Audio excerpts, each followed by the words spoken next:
Hi, everybody. Tonight we have, for the second week in a row, another scholar to talk about another group related to the Gnostics. This is a very interesting group because they still exist today. So we're going to talk about the Mandaeans. You're not going to want to miss it. Stay tuned.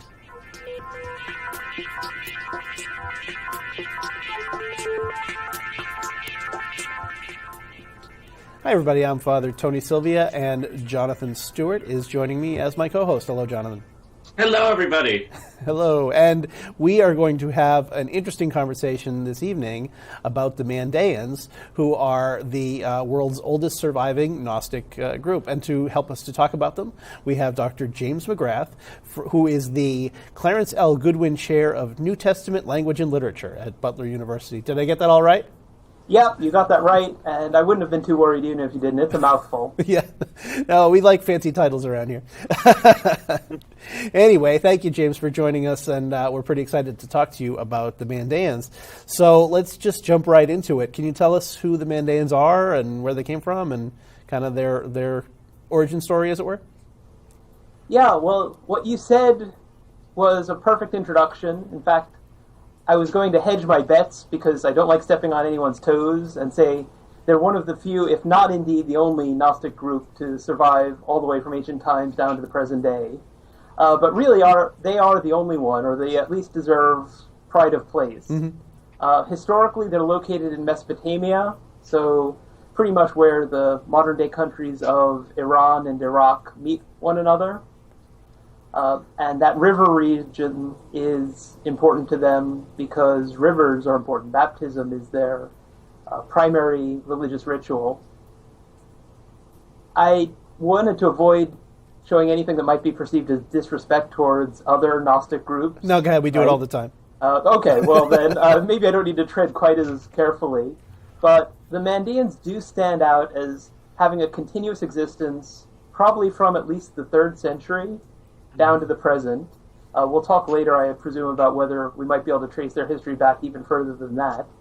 And they clearly have precisely the kinds of beliefs and practices that are labeled Gnostic by scholars in the specific sense in which that term is used by scholars of religion.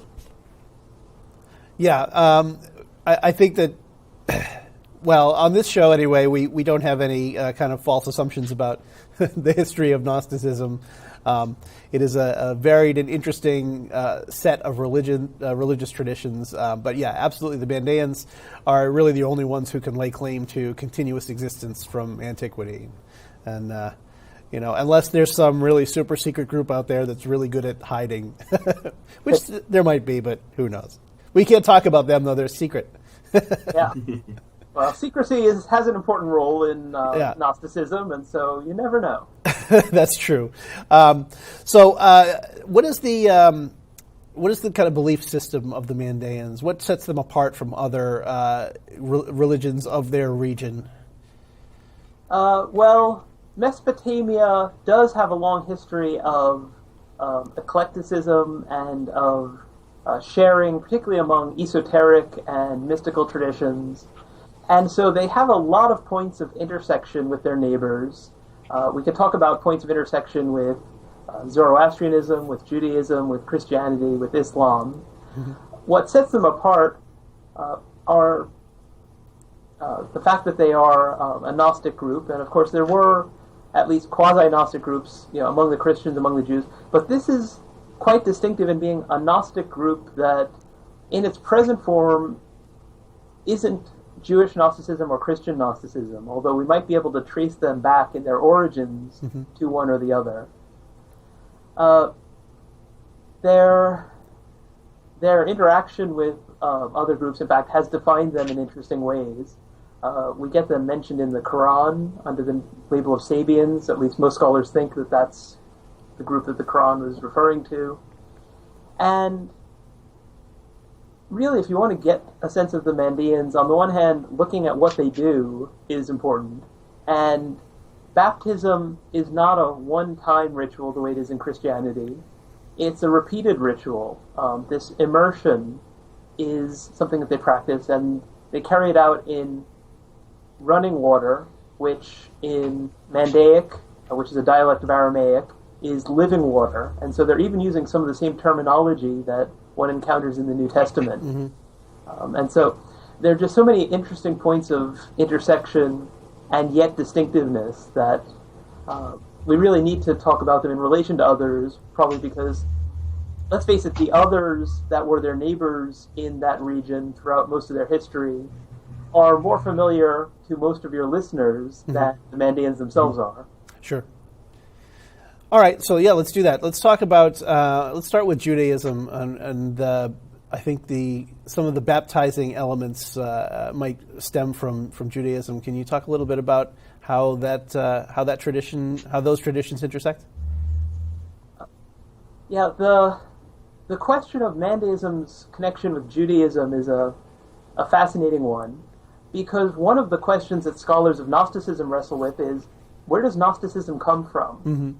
And one of the key defining features that distinguishes Gnosticism in the strict sense from other kinds of esotericism, other kinds of mysticism that we find in conversation with Gnostics and close at hand to Gnostics, is this belief that the creator God of the Jewish scriptures is a malevolent figure and is this demiurge who brought the material world into existence, and out from under whose influence one wants to escape.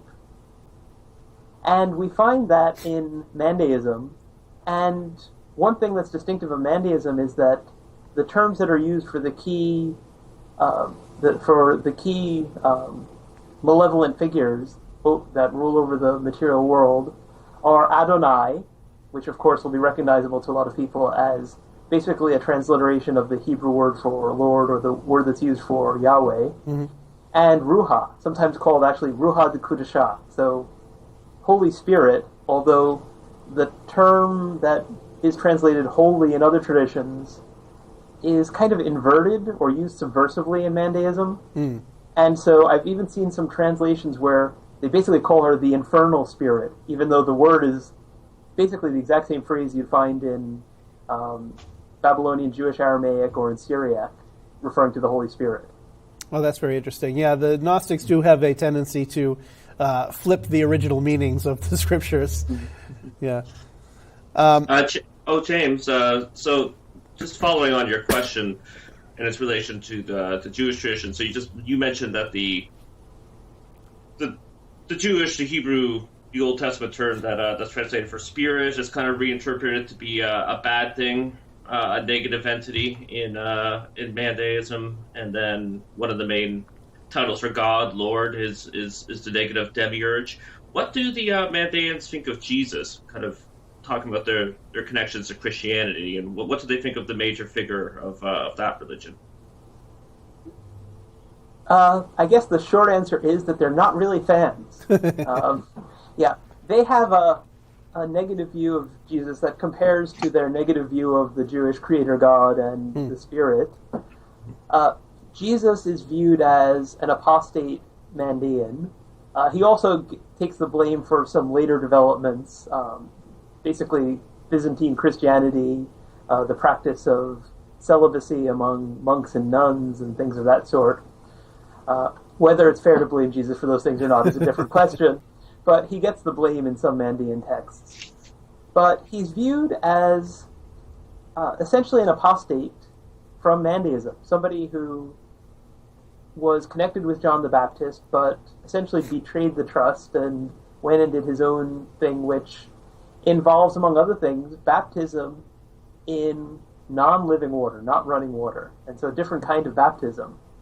And so the Mandaeans have their own version of some stories that we also find in the New Testament, and some of the ones connected with John the Baptist and his parents are interesting, both in that they intersect with, let's say, the Lucan infancy story, but also have some distinctives and go in a completely different direction that makes you wonder, did they have their own separate tradition, and how, if so, for how long? But when it comes to Jesus, the stories become more recognizable for those familiar with the New Testament. And, for instance, one famous story in the Mandaean Book of John, which, of course, is John the Baptist. It's not like their Gospel of John. But one story in there tells of the baptism of Jesus, And Jesus essentially pleads with John to baptize him and promises a number of things, including that if he baptizes him and makes him his disciple, Jesus promises to mention John in his book, which is a fun little twist there. And John is hesitant not because he feels he needs to be baptized by Jesus, but precisely because he doesn't trust Jesus and thinks he's up to no good, and this can't lead anywhere good if he baptizes him. And so eventually a letter comes from the light world, the world above, which is the Mandaean equivalent of the heavenly voice you get in the Gospels. Mm-hmm. And it basically says, not, this is my beloved son, but, John, go ahead and baptize the deceiver. Right? You're not accountable for whatever follows. That's very interesting. So Jesus wasn't the main guy in Mandaeism, so John the Baptist is. Can you tell us about the figure of John the Baptist in Mandaeism and the role he plays? Sure, and just to clarify, because there is a long history of thinking of the Mandaeans as disciples of John the Baptist, and they have sometimes been happy to go along with that. But John the Baptist isn't really viewed as their founder, and that's an important point to make. Okay.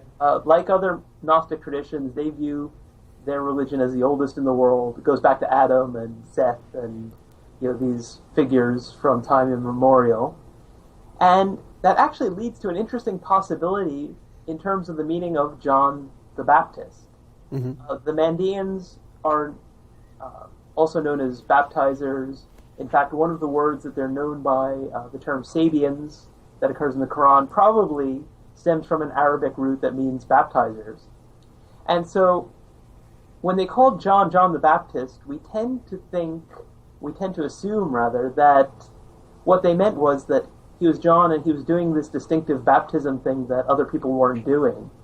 But another possible meaning is that it meant John, who is a famous instance of this wider baptizing movement. Mm-hmm. Mm-hmm. And if that's what the phrase meant in the sources, then that would match up well with the role he has in Mandaeism, which is that he's arguably our most famous Mandaean, but he's just one, and he's not the starter of the movement. Mm-hmm. Interesting. Yeah, the celebrity Mandaean who. Yeah, that's a really good way of putting it. Yeah. Very interesting. I'm just. Let's talk about. Okay, go ahead. Sorry to interrupt. We're getting close to the end, right? For the video show. Yeah, we've got a few more minutes. Okay, just one point I wanted to make sure that we hit that we'll come back to for sure during the podcast. But James, as we've already said a number of times, the Mandaeans are a living religion, a living tradition. And as far as I understand, they don't marry outside of their tradition. They have distinctive cultural practices and a distinctive language. I was wondering if you could talk a little bit about their political and social situation right now, because you said a lot of them are based around what was Mesopotamia. That's not an area of the world where a lot of good things are happening. So I'm wondering if you could talk a little bit about what Mandaeans are going through right now. Absolutely. And even though they seem to be mentioned in the Quran as people of the book, because others also tried to lay claim to this vague third category of Sabians, including some star worshippers who basically were polytheists in Haran. And so the lack of clarity about who exactly the Sabians were and whether it referred to the Mandaeans has left their status as a protected people in predominantly Islamic societies in jeopardy, shall we say. And so they've faced a fair amount of persecution. They certainly have been one of the minority groups that has faced intense persecution in recent years. For some reason, the Yazidi have been mentioned more often in the news than the Mandaeans have, but the Mandaeans have been persecuted by groups like ISIS in the present day, but they've had a kind of awkward, unclear, ambiguous status for a very long time. And as a result, there has been moves to create a diaspora in other countries. And so nowadays you can find Mandaeans in lots of parts of the United States, in the UK, in Australia, in Sweden, in the Netherlands. And they're surviving, they're integrating, but one major challenge they're facing is that their distinctive tradition, which has managed to survive for more than 1,000 years, is in danger of being lost for a number of reasons. One is that they're simply such a small group, and sometimes they're without a priest, and the priest is the guardian of the esoteric tradition, the one who officiates over the baptismal rituals. And so without a priest, you don't have the teaching or the practice being passed on. But also in terms of trying to pass the tradition on to the next generation, there haven't been English language translations of Mandaean texts. There haven't been translations into most other languages of Mandaean texts. And that's a problem, right? If you imagine people trying to pass on Judaism or Christianity, and you have no Torah, you have no Bible in whatever the language is that the children are growing up speaking, then a major part of the heritage will not get passed on to them. The other thing you mentioned was about marrying outside the faith, which Mandaeans do sometimes, but they don't accept converts. And so if you marry outside of the faith, then for Mandaeans who preserve that tradition of not accepting converts, the tradition ends with you.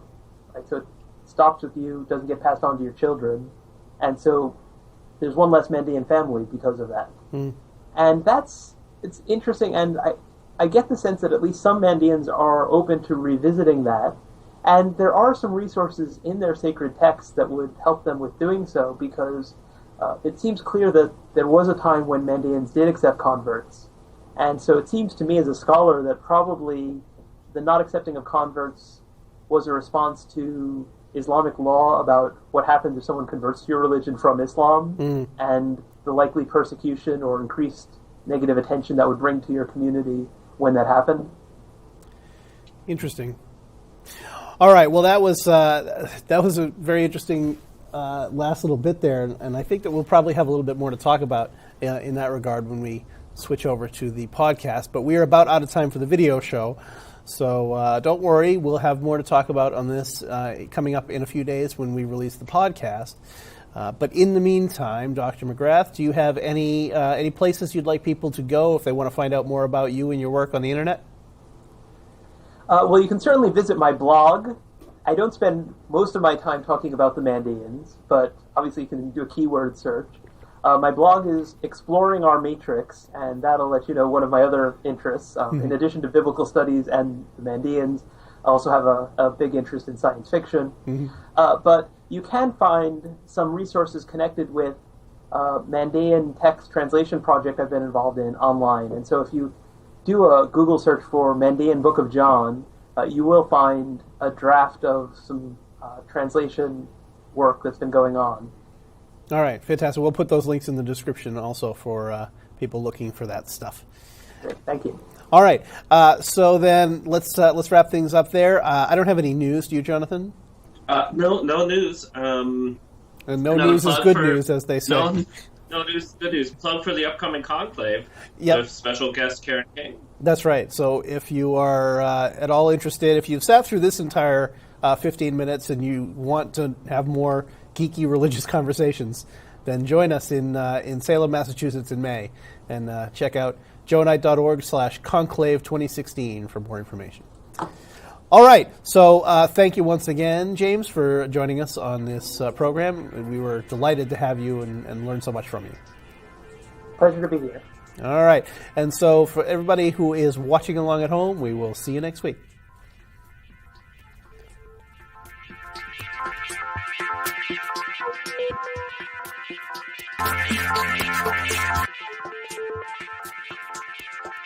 This has been a production of the Gnostic Wisdom Network. For more information about this and all of GWN's programming, please visit gnosticwisdom.net. The opinions expressed in this show do not necessarily reflect the opinions of GWN, the Apostolic Johannite Church, or any other organization. This has been released under a Creative Commons Attribution Share Alike 4.0 International License and is brought to you by the generous support of our patrons. To support our programs and become a patron, please visit patreon.com/Gnostic. That's patreon.com/GNOSTIC. Hey everybody, we're back and we're talking about the Mandaeans. So we've had a very interesting conversation with Dr. James McGrath from Butler University, and we're going to continue that now. And joining me to do that is Jonathan Stewart. Hello, Jonathan. Hello, Father Tony. Yes, and hello, Chelmsford. I beat you to it this time. And hello, Dr. James McGrath from Butler University. Hi, thanks for having me here. Thanks for coming. So we talked a little bit in the video show. Well, we talked a lot in the video show about the Mandaeans. In fact, we talked exclusively about the Mandaeans in the video show. We're going to do it again. So can you give our viewers a refresher on who the Mandaeans are? The Mandaeans are the last surviving Gnostic group from ancient times. Right? So there are modern Gnostic groups, obviously, but this is a group that survived from the 3rd century, if not earlier, down to the present day, historically in the region of Mesopotamia, and nowadays you can find them all over the world in a diaspora, usually in very small communities, and you can find them online, and you can find them on places like YouTube. You used to have to go to very isolated parts of the world to see a Mandaean baptism. Baptism is one of their key rituals. Nowadays, you can go on YouTube, type in Mandaean baptism, and see this bit of history, bit of living history, right there. And so I just love the technology and the way it's not just made the world a smaller place, but brought actual living Gnostic traditions that have been neglected by the public, and sometimes even by scholars, to a wider audience, if you just know which keywords to type in on YouTube. Well, that's fascinating. I know what I'm doing when I get home. So you mentioned that sometimes scholars neglect the Mandaeans. We've had a couple of scholars on here recently who actually have very similar stories about their own areas of study. Is Mandaeism kind of a, not exactly a taboo subject, but like a subject that scholars are discouraged from approaching? Well, I do know of one instance of someone being discouraged by a supervisor because the language was felt to be too difficult, too obscure. Oh. Their sacred texts are in a dialect of Aramaic, which is not that different in some ways from Jewish Babylonian Aramaic, like the language of the Talmud and other Jewish texts. But it is still distinctive. It is a dialect. It's written in a different script, and it's hard to believe, but sometimes somebody will say, yeah, Coptic would be easier. You know? And of course it depends on what your background is. But I think you've hit on something there. There's been a lot of interest in the Mandaeans when people thought they could tell us something about subjects that they as researchers were more interested in. So, for instance, as possible background to the New Testament. Mm-hmm. And once it becomes clear that the Mandaeans are not, in any kind of straightforward way, the background to, say, the Gospel of John, then sometimes people have lost interest. Mm-hmm. And that's unfortunate, because the Mandaeans deserve interest as a tradition in their own right, as part of the history of religion, history of the phenomenon of Gnosticism, and not just in terms of what they can tell us about others. Yeah, and I think we definitely agree. We were talking to Jonathan. What was his name last week? Dr. Tim Petrus. That's right, and he was telling us how the study of the Manichaeans has a very similar kind of. Nobody really cares. It's not really a worthwhile avenue of study because it doesn't directly relate to the New Testament in any way. And so I hope that we, in some small part, can kind of get the word out there for these kind of smaller religious traditions that don't get a lot of study. Because we like them and we're interested, so there's got to be more people, right?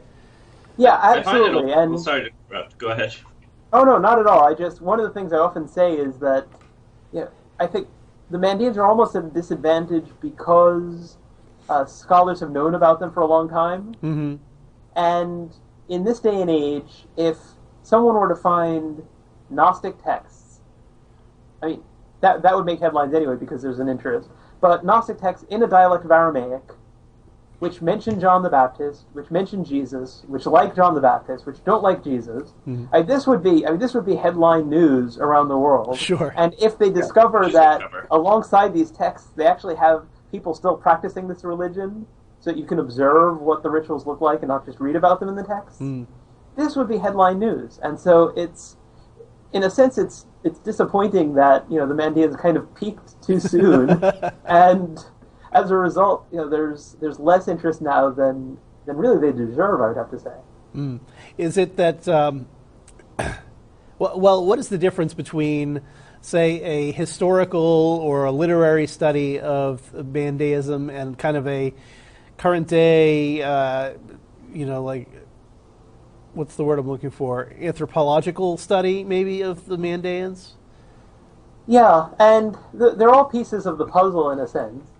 One of the key works, which I'd recommend to your viewers if they're interested in finding out about the Mandaeans, it's rather dated in a sense, but on the other hand, Mandaean studies has not seen a lot of activity, and so it's still extremely useful.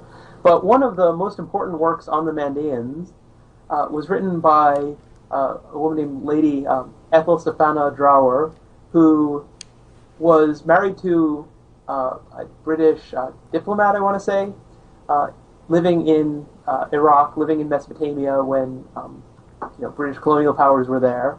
And she got to know this community, and basically as an autodidact taught herself the language with some help, but learned their tradition, acquired texts for the Bodleian Library in Oxford, so they have the biggest collection of Mandaean texts anywhere in the world. It's known as the Drower Collection. It's named after her. And she studied the texts, learned the language, but also got to know the people, preserved some of their folk tales, wrote them down, and observed their rituals and recorded them in a true sort of anthropological spirit. And there's a sense in which, because the Mandaeans have some texts which seem to be very old, and they have a living tradition, we can do the textual work, we can do the anthropological work, we can compare notes between the two and see whether the rituals as mentioned in the texts match up with what they're doing today, and those kinds of questions. And so, given just how much there still is to be done, all of this is part of a big picture, a big puzzle that I think we can only put together if we work together. That's very interesting because, I mean, obviously this is a very long-standing tradition. You kind of get to see, what things are the same, what things have changed, and in a way that you don't get with the ancient Gnostics. People think of the ancient Gnostics as kind of this static thing that this monolithic. This is Gnosticism, but these things spanned hundreds of years, but we didn't get to see it, so we don't really know what changed, and it's very interesting. Yeah. So let's jump around a bit. What do the Mandaeans say about their origins, their creation story? Their creation story is hard to talk about in the singular. Okay. The Nag Hammadi texts give us collectively the impression that Gnostics were often happy to be eclectic and draw on multiple traditions and explore ideas and tell more than one story. But within the Mandaean sacred texts themselves, we often have side-by-side diverse traditions, oftentimes traditions that probably date from different time periods. But even when there doesn't seem to be a difference of date, there are conflicting and contradictory accounts of a number of subjects, and among them is creation. In some versions, we have something that closely resembles the classic Gnostic account that many of your viewers might be familiar with. You start with a supreme god, known as the Great First Light, or the King of Light, who then has these emanations that emerge forth, and as you get further away, problems intervene and chaos ensues and things go wrong, and that's how you explain the origin of the material world. And while there are some differences in terms of who foots most of the blame for that coming about and things like that, it's still recognizable as the same basic tradition. But on the other hand, we also have more dualistic versions in which the light world beings look down into an already existing realm of dark waters, and their reflections take on this distorted life of their own and become the forces of darkness and spark the forces of darkness. or the power of darkness in these dark waters into action and revolt and war with them. And so there are diverse stories, and it's very interesting. They're all recognizable as either Gnostic in character or characteristic of Mesopotamian traditions like Zoroastrianism, which are dualistic in character, with some cross-pollination between the two. Very And I think you had another question as well. I can't remember what it was. Sorry, this is actually a good segue. So, to talk about their mythological origins, what are your?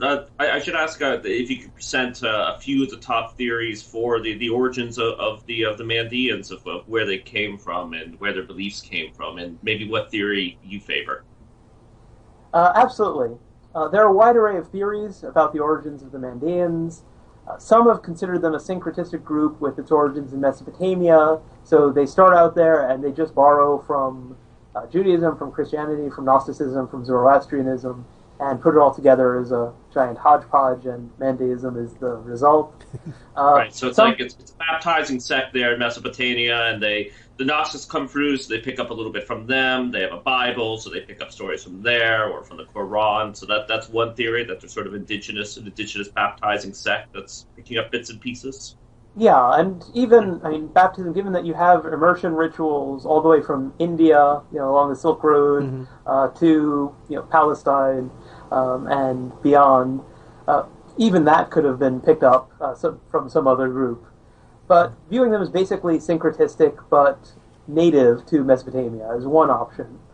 Some have suggested that they were once Christians, but in rejecting some form of Christianity that was being imposed, perhaps Byzantine Orthodoxy, they actually rejected Jesus under that name and transferred the positive things that were previously said about him to other figures. So that might be option two. Some regard them as a Gnostic group which essentially adopted John the Baptist very late in their history in response to the arrival of Islam, when they needed to show that they had a book and a prophet in order to be considered in the category of people of the book. And none of those is my own view, and so I'll mention one which I favor and which is also widely discussed, but not the only view among scholars. I think that in order to adequately explain Mandaean origins, the best fit to the evidence is that in some form they existed in the region of the Jordan River Valley and Jerusalem prior to the destruction of Jerusalem in the year 70. And my reason for saying that is not just the fact that they mention John the Baptist and Jesus. Obviously you can pick up those guys in all sorts of places. But they mention Jordans as their term for baptismal water. They mention Jerusalem more frequently in texts like the Book of John, which is the one that I was involved in translating recently, Jerusalem is mentioned more frequently than it is in the Babylonian Talmud. And I find that kind of interest in Jerusalem hard to explain if this is a group that is of Mesopotamian origin. And the Mandaean texts actually blame the destruction of Jerusalem on the persecution of Mandaeans by authorities in Jerusalem. And so I think that while they may not have originally been Gnostic, right, just as if you go back to the roots of Christianity, many would, in fact, I think most would say that Jesus himself doesn't seem to have been a Gnostic, that Gnosticism is one form of Christianity that emerges out of a diverse Jesus movement. In the same way, they may have had some historic connection with a baptismal movement, which John was also a part of, and become Gnostic in a later time, much as perhaps some forms of Christianity did. But one thing that's exciting about this view of their origins, if I'm right, and of course I'm not always right, as I'm sure you could guess even without me telling you, but if this view of their origins is correct, then not only would that tell us something very interesting about Mandaean origins, but the Mandaeans might tell us something interesting about Gnostic origins, and that's an exciting possibility, I think. Mm-hmm. And doesn't their name, the Mandaean and Mandaeanism, doesn't that have a connection to the terms Gnosis and Gnostic? Yes, absolutely. Scholars debate everything, and this is one of those things. Mandy is also the term that they use for the sort of cult hut that they build alongside the river for performing their rituals. But there is a root in Aramaic that means knowledge, and Mandaean seems to come from that. And the way that a key light world figure who plays a key role in Mandaeism, Manda Dehe, is usually translated as knowledge of life. And so if that's the correct way of understanding the term, then Mandaean basically means Gnostic. And so I'm sure you're aware that there are debates among scholars about the appropriateness of the term Gnostic, and whether there are groups that call themselves that. And so the Mandaeans may well be a clear example of a group that has these characteristics that are associated with the term Gnostic, but which also call themselves that. Well, that's interesting. So I wanted to talk about those the baptism ritual a little bit. You said you can look it up on YouTube. I'm definitely going to do that eventually when I get home. But can you kind of describe what that ritual is like a little bit? Sure. And for those who are familiar with baptism in Christianity, Christianity has a number of forms of baptism, of course, but you have to be Baptist or one of the other more recent Protestant groups to practice full immersion, and even then it's not usually practiced in a river. For the Mandaeans, baptism has to take place for it to be effective and properly done in what they call living water, in other words, running water. That's the Aramaic term for flowing water, right? It's living water. There's a pun on that in the Gospel of John in the New Testament, so some people may be familiar with it from there. And it's baptism by immersion. It involves a number of symbolic elements, including drinking some water. There's anointing with oil. There's twigs of myrtle and special ceremonial garb that's worn. That's all white. Some of which we also find in Christianity. Mm-hmm. But for Mandaeism, baptism is a repeated ritual, and it's something that one does seeking forgiveness of sins and purification. Right, that's one of the central meanings of baptism. And the other is something that, again, is also a key meaning of water and immersion in water in a number of traditions all along the Silk Road. Right? You get it in India, you get it in other places. The idea that water ultimately stems from the world above. It comes down from the heavens. Mm-hmm. And so this flowing water, right, which hasn't had a chance to become stagnant and polluted in the material realm, connects you with that world, and so is the perfect setting for rituals which prepare one to ultimately return there after one dies. And so those are the two real key sets of symbols or meanings that baptism has. Forgiveness of sins and directly in connection with that, being forgiven so that one is preparing to ascend to that place where the water once descended from, the light world, the world above, the heavenly realm. Mm-hmm. Yeah, very Gnostic. We see that kind of thing in a lot of traditions. In fact, a lot of people believe that the 5 seals ritual referred to in some of the Sethian literature is some kind of a baptism, a repeated baptism tradition, specifically for that reason. So. Yes, and there's been a lot of interesting work. Well, no, there hasn't been a lot because there hasn't been a lot of anything in relation to the Mandaeans. But there has been some, perhaps more than on some other subjects. There's been some interesting exploration of points of intersection between the Mandaeans and Sethian tradition in particular, because there are a number of points of contact with their ideas, but also these mentions of rituals which are intriguing and elusive and hard to pin down in the Coptic Gnostic texts. Mm-hmm.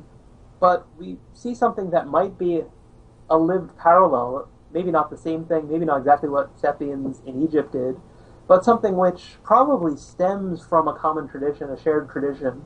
And so people who are interested in Sethianism should also be on YouTube looking at Mandaean baptism. Yeah. So I will look some of those videos up, and I'll link a few down below in the show notes and everything for people to check out. I think that'll be very interesting to see. You mentioned the figure of John.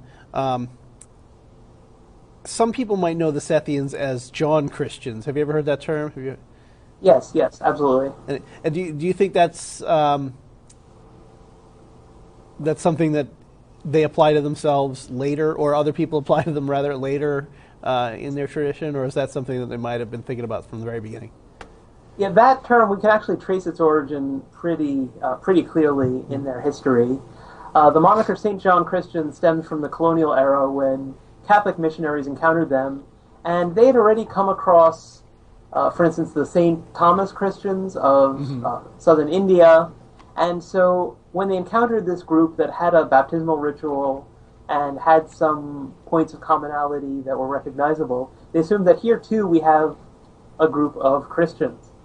They viewed them as heretical and they'd lost the true faith, and so they sought to get them back under the authority of Rome and to accept Catholic baptism and Catholic authority and things like that. And subsequently, these Catholic missionaries realized that, okay, I don't think we're dealing with Christians here at all. But by that stage, the name had stuck. And in fact, because there were colonial powers that were Christian in affiliation, it sometimes suited the Mandaeans to seek the help of such powers and to present themselves as some kind of Christian. Mm-hmm. But if one assumes that in order to be a Christian you have to like Jesus, then really the Mandaeans don't fit that label very well at all. Well, what other commonalities would the missionaries have seen that they would have recognized?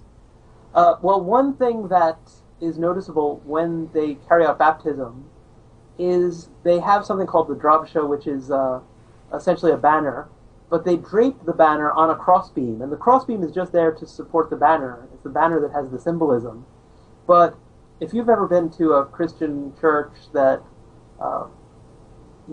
does this sort of thing around Easter, you may have seen a cross with essentially like a white or a purple robe, essentially, or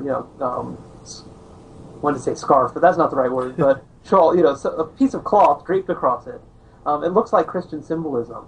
The Mandaeans also have Sunday as their main sacred day when they meet and do things, and that's interesting too. It may be that there's some Christian influence there, but I think the most natural explanation for that is that the Mandaeans may have emerged out of Judaism just as Christianity did. Mm-hmm.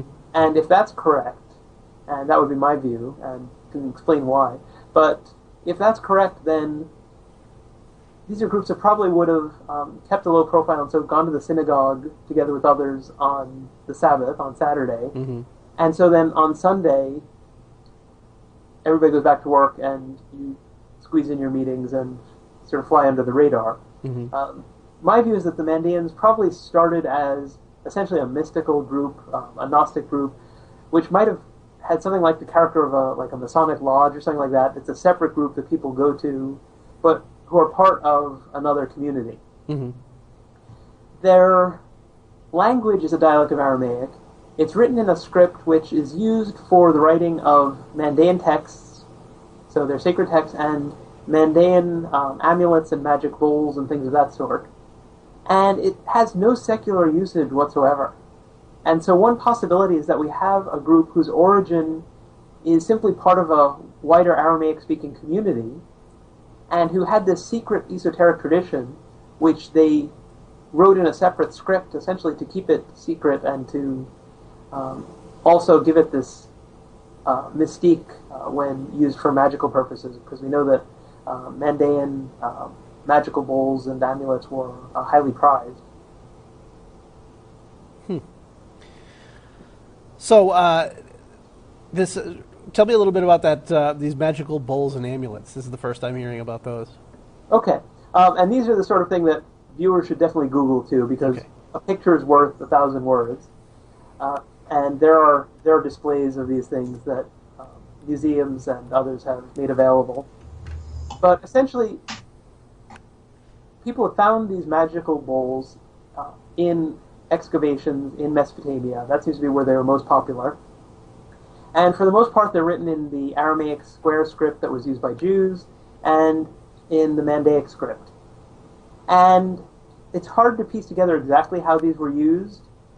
One theory is that you'd essentially try to use the bowl to trap a demon, and so basically keep it from harming someone. But there are also curse bowls and things like that. And so another possibility is that people actually use these to drink out of, and that the magical inscription on them, there's this spiral inscription, sometimes with some illustration as well, figures and things drawn on it. And basically it's a curse or spell that's written on it, which seeks to accomplish something. And so we have a sense of what they were thought to do. We're just a bit sketchy on the details of the ritual per se. Did they drink from the bowls? Did they put them in a place to try to control a demon or an angel, or keep some kind of magic, powerful being under control for the purpose of accomplishing something? That's very interesting. I'm looking at some of these pictures now. If you Google Virtual Magic Bowl Archive, there's a bunch of pages and pages of these bowls. Yeah.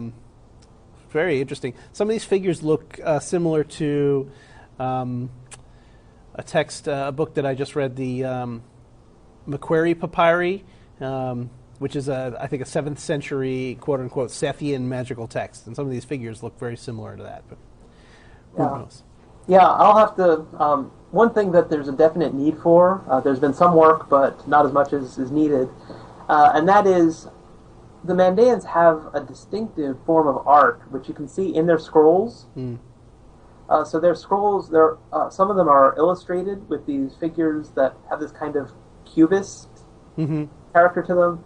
You can find pictures of these online too. If you Google, Mandaean scrolls or something like that, you'll see examples of it. But there really is a need for some comparative art history to explain what are some of the influences on it, what might be some examples of Mandaean influence on other traditions, because their style of art might also help us to understand their religion better. Yeah, I'm Googling some of that right now myself, and it's very, very interesting art. There's just so many fascinating aspects about them. I'm surprised that not just scholars, but the general public isn't more interested in the Mandaeans. They seem to have so many hooks. I know there's always so much interest in the world, and we live in a more secular society, and not everybody knows what Gnosticism is, but this is really fascinating stuff, particularly for a living tradition. Yeah. Oh, that's actually a segue. So, James, you are a religious scholar and a biblical scholar, but this is not your primary realm of study, right? You're not a Mandaean scholar. How did you get interested in them, and why do you find them so fascinating? Yeah, and one thing I discovered, and I'll get back to this part of the story in a minute, but if you go to a conference on the Mandaeans, what you'll find is that it's a very small group, and there are very few people. In fact, there's probably only one person in the world who really works, primarily on the Mandaeans. For the most part, if you're a scholar of religion, if you're a linguist, if you're an art historian, if you're an anthropologist, whatever you do, the Mandaeans don't experience such a degree of public interest that one can be hired as a scholar or teach courses as a scholar if that's all you do. But of course, I didn't know this first getting into it, so I'll get there by way of my own story. I became interested in the Mandaeans through a series of fortuitous events, none of which on their own would, in all likelihood, have had the result of me working on a major research project on the topic, which is what I've just been doing. First, I did my own doctoral work on the Gospel of John, and if one works on the Gospel of John, one inevitably hears about the Mandaeans, because there was interest in them among New Testament scholars on the basis of the possibility that they were descendants of followers of John the Baptist, and thus might be in the background of the Gospel of John, that this might be the group that the author of the Gospel of John was arguing against. When he says, John was not the light, Jesus was the light, he sounds like he's really arguing against someone. And so maybe this was the background, right? My own research on John didn't focus there, but they came on to my radar, as it were, then, and they remained in the back of my mind until the time came when I was teaching at Butler University, where I am now, to develop a course on extra-canonical early Christian literature and Gnosticism. And looking for readings, I was reminded of the Mandaeans. Right? There's often an excerpt or two included in collections like the Gnostic Bible.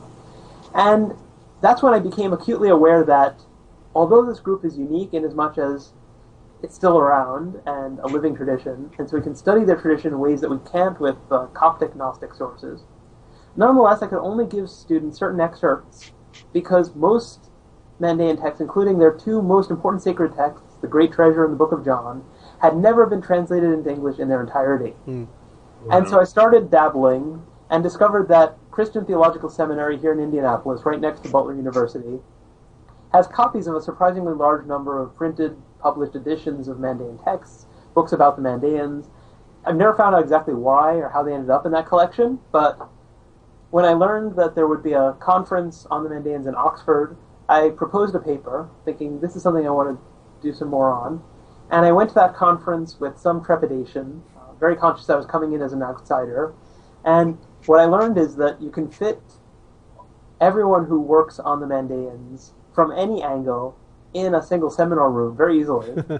And outsiders are welcome.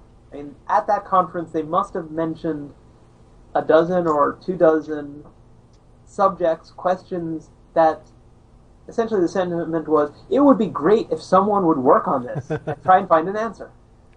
And so at that conference, I met Charles Heberl of Rutgers University, as well as a large number of other scholars, but he and I put together a grant proposal to see if the NEH would fund a project to translate, to allow us to translate the Mandaean Book of John. And we got that grant and have finished the translation and have just been finishing up work on a commentary and are hoping to submit those to a publisher in the summer. Well, that's great. Keep us posted, and we'll definitely put links to that when it's ready. Wonderful. Yeah. Thank you. So, what was that first conference like? What kind of subjects did they discuss at that? That was where I found out that there is one art historian who looks at their illustrated manuscripts. I met the matriarch of Mandaean Studies, Joran Buckley, who is the one person who really does Mandaeism as her main thing. There are linguists who are interested in Mandaic as a dialect of Aramaic. There were people who are interested in their current refugee situation in many parts of the world and the humanitarian crisis connected with them. And so there were all these different angles. And so even though I was coming in from the perspective of New Testament studies, by doing some comparative work and drawing on my strengths, I was able to contribute things that were genuinely helpful, and I learned a great deal. But even those who are working on the Mandaeans are doing so from a wide array of different perspectives and are focusing on a wide array of different things. And so progress is very slow, but it's happening, and it seems that it's slowly but surely increasing, and there is increasing interest. But I remember you asked me earlier why they're not better known, and I think it's something that actually, interest in the Mandaeans has waned, if anything, and only now is starting to make something of a resurgence. I'm not sure how many of your listeners would be aware of this, but the truth is that we've known about them for hundreds of years, since the colonial era. Europeans have been aware that this group was there. And the Great Treasure, which I've mentioned already, is a key Mandaean text. It was translated into Latin in 1815, and that helped spark off the Theosophical movement. So European esotericism was influenced by a Mandaean text. New Testament study, in German at least, in the middle of the 20th century, there was a lot of discussion of the Mandaeans. And so I think what happened is that, for the most part, people have been interested in the Mandaeans in connection with other things. And now that we've had the discovery of the Nag Hammadi sources, and so we know things about not just Gnosticism secondhand, but the Gnostics themselves in their own words from ancient times, now is the best time for anyone ever to revisit the Mandaeans. And that's why I'm excited to be working in the field. And I'm hoping that others will catch the bug and will join in the process, because the last time the Mandaean texts were translated into English or into German, we didn't have the Nag Hammadi sources for comparison. So almost everything that we now know about Gnosticism, we didn't know then. And so the time is right for going back to look at these things. Of course, it would help if maybe the Mandaeans get mentioned. I think a Mandaean amulet gets mentioned on an episode of Supernatural, but that's not really enough to bump them into the public consciousness. And so I think we need some kind of popular book to bridge into scholarship. And I have a book idea in mind. So if anything ever comes of that, I will let you know and maybe come back on the show and talk some more about it. Oh yeah, that'd be great. Yeah, the problem with some of those like Supernatural and shows like that is you never really know what they make up and what they're pulling from actual history books. So. Yeah. We'll send out a plea to Dan Brown to include his next thriller. That'll do it. He lives around me somewhere. It would get people's attention, but whether it would be good attention, useful attention, accurate attention is another question. James, and I know this. The answer might be it hasn't been studied enough. So obviously there is a lot of connections between the classical Gnostics, the Stephians, Valentinians, the texts that are in the Nag Hammadi, and the Mandaeans. Is there intertextuality between their holy scriptures and the NHL?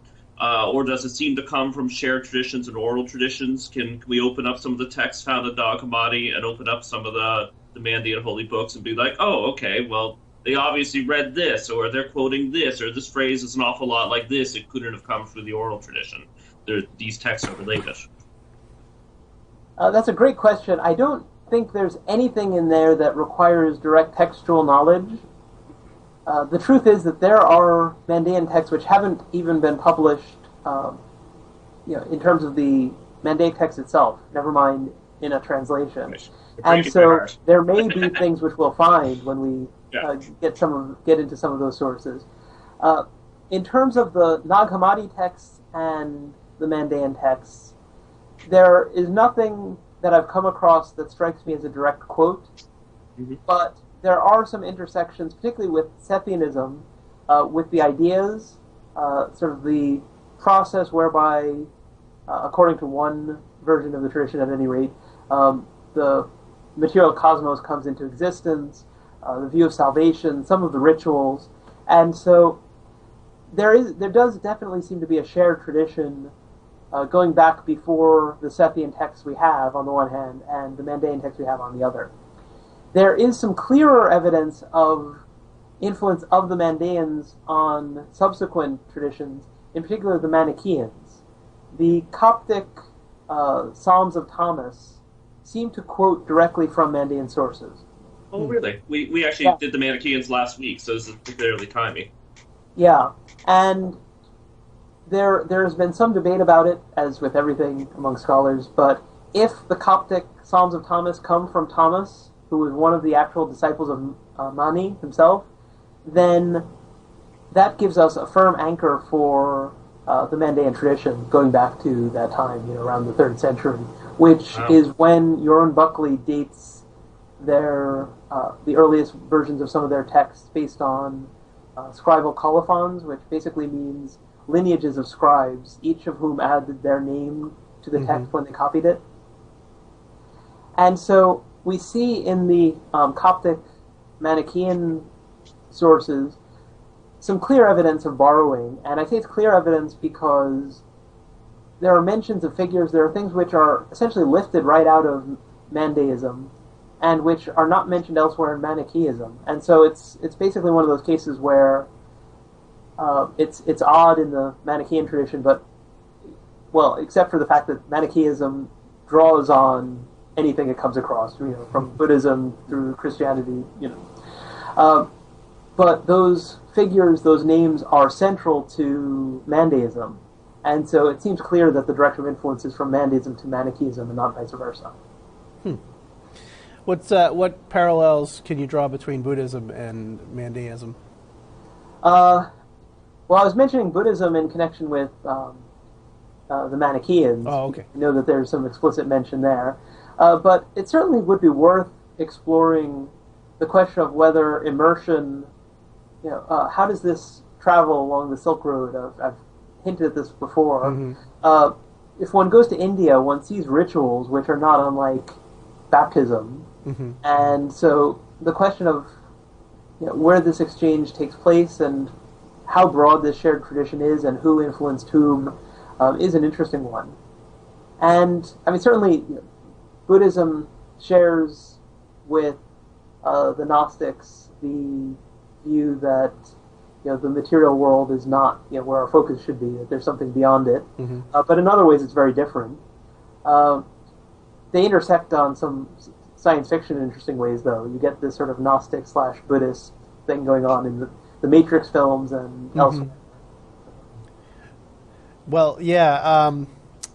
Speaking of that, this might come off as a bit heretical, also. But I've never watched very many of the original or the older runs of Doctor Who, and I was told to ask you very specifically about Colin Baker and Sylvester McCoy's turns as the Doctor.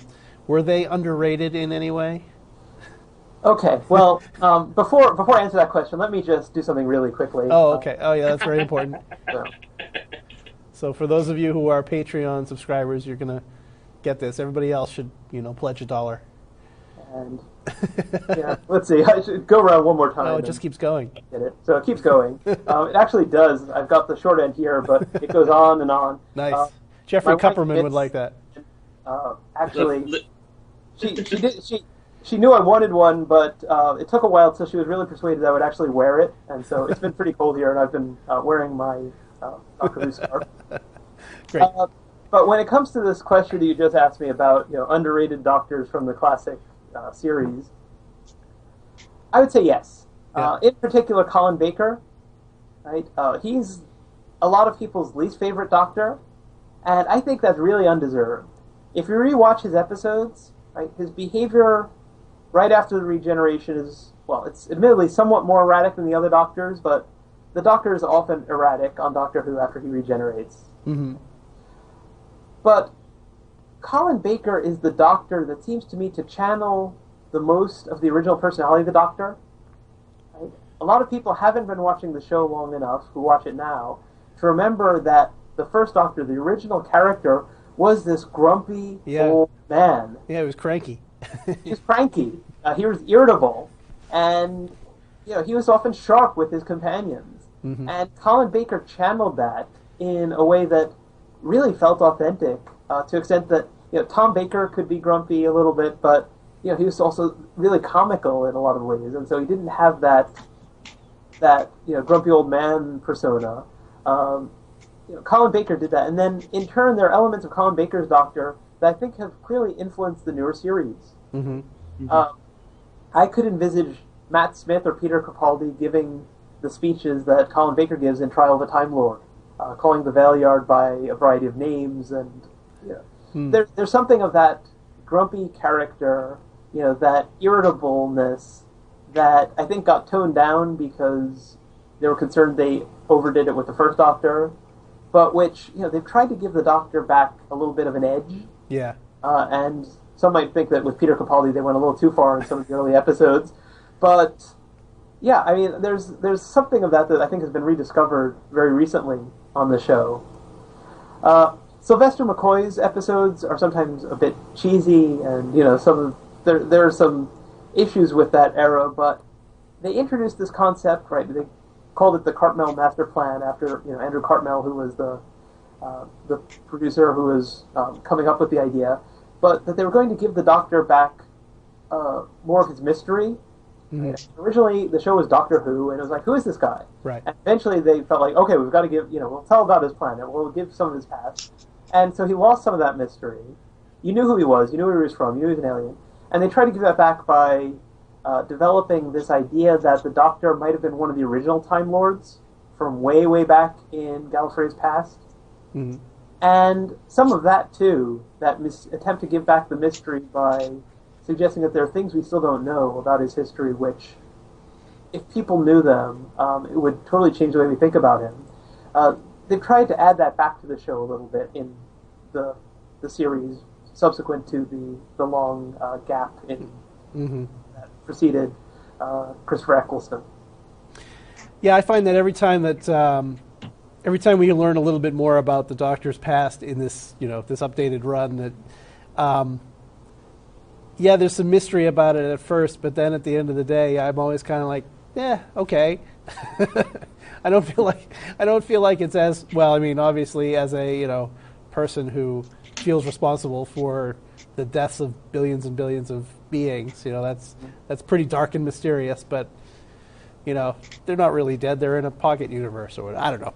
It's very confusing. It has gotten a little confusing, and it's been interesting. I actually read a conference paper, and I've been working on a book that will touch on this as well, on theology and science fiction. And so you can actually do some interesting things comparing canon as a concept in Christianity on the one hand and in science fiction on the other. Mm-hmm. And so, the whole notion of, ongoing revelation and how fans, either of the Bible or of Doctor Who, find these very creative ways to say, no, there really aren't any contradictions. Right. When in fact you're dealing with texts written by different people over a very long period of time, and the simple solution sometimes is the right one, that it's hard to be consistent over stretches of time and different authors and things of that sort. Well, one description I really like of the Gnostic scriptures as taken as a whole is a lot of times they're fan fiction. They're stories of these characters that people like to talk about, but they don't know as much about as maybe they'd like to, so they kind of just expand on the mythos, as it were, and I think that's a really good description of what's happening in a lot of these cases. Yeah. Let's talk about the Matrix for a minute, because I take it that you're a fan of the Matrix. Yeah, absolutely. Yeah, we talk a lot about the Matrix here. It's one of our favorite modern Gnostic stories. So, what's your interest in it, and how does it relate to some of the other things you do? Well, my blog is called Exploring Our Matrix, precisely because after I came to Butler University, I came here as a biblical studies person, but they were happy for me to explore side interests, and so I started reigniting my passion for science fiction, and eventually ended up teaching on it and writing on it as a scholarly interest. And one of the Matrix movies had just come out at that stage, and so I ended up. I was blogging early enough that I probably could have snatched up like the Bible blog or something like that. But I called it Exploring Our Matrix because that worked for exploring the context of early Christianity, exploring contemporary issues, doing the sci-fi thing. But the Matrix is very interesting for anyone who is interested in religion, because on the one hand, there is interesting use of religious imagery and religious ideas, but there are also subversive things that are done with it. Mm-hmm. The connections with Gnosticism, I suspect you've talked about before on the show. Right? The material world is a prison, right? The world that we perceive ourselves to be in is a prison. It's not what's ultimately real. It's not where you want to be. It's possible to escape from it, but there are these beings who come from a higher realm that are trying to stop you.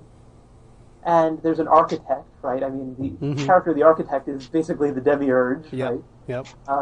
And so we have a lot of figures that are familiar, even if they have different names. But then one other thing that's common to between the Matrix and Gnosticism is this idea that there's this human that is this celestial being that ultimately is greater than the God that has you enslaved in the material world, right? And so this elevation of humanity. And so humans are the creators of the artificial intelligence that creates the Matrix, which enslaves humanity. We're before them, and their origin, as it were, rather than them being our origin. But on the other hand, the world that you escape to in the Matrix is not a celestial paradise. No. It's a mess, and so there's a subversive element that's fascinating as well. Yeah. We talk about that a lot because often a kind of Gnostic experience leads you to an understanding of kind of the reality of a world that is not as pleasant as you thought it might be. It's not all, like when you wake up in that stupid pod thing in the Matrix. It's kind of out of the frying pan and into the fire for a little while until you kind of learn to navigate the whole thing. It's a great story. Yeah, I agree.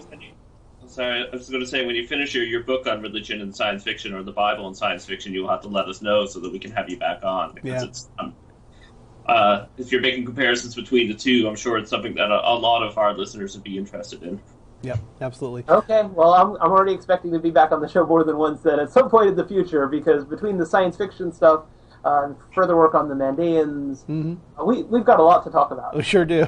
I should also clarify for listeners who don't have video, James is wearing a very impressive Doctor Who scarf. Yeah. So for fourth Doctor Doctor Who scarf, that's really kick-ass and probably quite appropriate for the winter that he's having right now. Yeah, well, it's not too bad here, knock on wood, so far. But anyway, that's a great place to wrap it up. And thank you, James McGrath from Butler University, for having such a great conversation and geeking out a little bit with us about religion and science fiction. We really appreciate it. Thank you for having me on the show again. It's been great chatting with you. All right, and we'll put your links and relevant stuff in the description, so if you're listening along the podcast, just check the description of the podcast and you'll see all of that stuff there. And, anything else you want to bring up, Jonathan, before we close out? I think that's it. All right. Fantastic. So, for those of you who are listening along at home, we will see you next week, but also don't forget to check out our Patreon at patreon.com/Gnostic, where you can support us and help us make new and better programming, and you can see fabulous Doctor Who scarves that you can't see on the podcast. So that's something to look forward to. Anyway, for everybody listening along at home, we'll see you next week.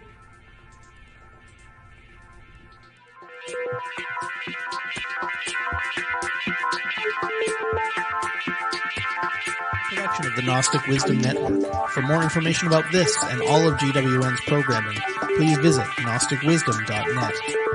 The opinions expressed in this show do not necessarily reflect the opinions of GWN, the Apostolic Johannite Church, or any other organization. This has been released under a Creative Commons Attribution Share Alike 4.0 International License and is brought to you by the generous support of our patrons.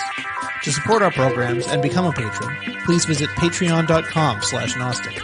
That's patreon.com/GNOSTIC.